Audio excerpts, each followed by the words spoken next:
nous avons lancé aujourd'hui l'atelier de mise en œuvre de ces stratégies avec l'ANAT, qui nous permet aujourd'hui de sortir avec 2 éléments clés fondamentaux qui vont nous permettre de passer à la mise en œuvre et de développement très rapide de zones.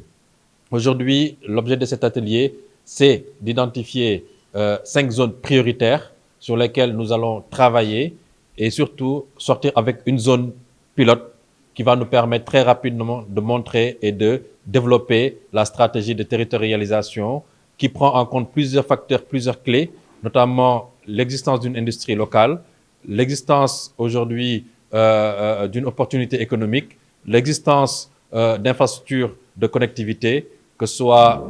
autoroutière, ferroviaire,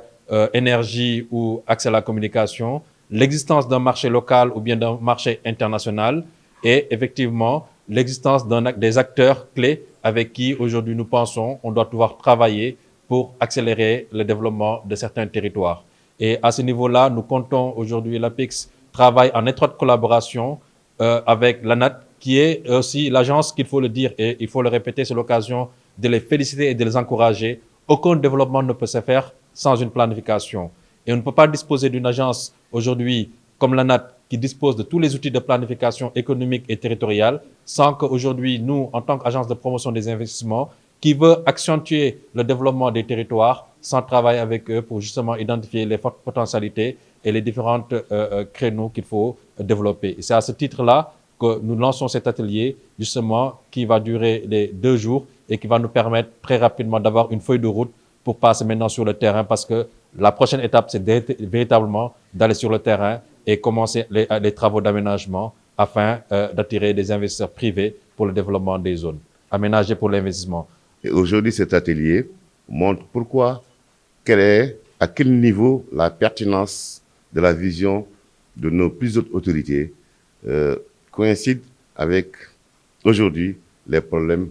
que nous rencontrons, notamment deux problèmes majeurs au Sénégal. C'est le problème de l'exode rural, donc des zones de campagne vers l'ouest, mais également de l'immigration. Le développement de ces zones, le développement de ces territoires nous permettra non seulement de régler l'ensemble de ces problèmes-là, mais également de fixer les Sénégalais dans leur territoire et de leur donner la fierté d'habiter leur territoire parce que leurs territoires auront les mêmes spécificités, les mêmes conditions de vie, les mêmes cadres de vie, les mêmes opportunités que Dakar, Thiès ou Mour. L'objectif de ce travail aujourd'hui avec l'APIX, c'est d'identifier en premier lieu 5 zones prioritaires. 5 zones prioritaires au Sénégal. Ces identifications et ces caractérisations vont se baser sur les potentialités de ces zones, leur attractivité et leur connectivité. Ensuite,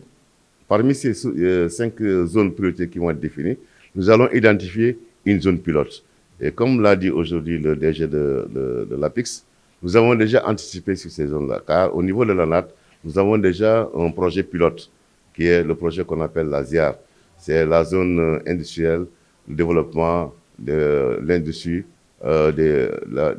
du cuir et des peaux,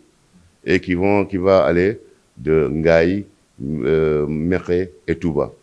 et qui va englober l'ensemble de ces zones-là. Et je pense que si nos experts y travaillent, nous trouverons,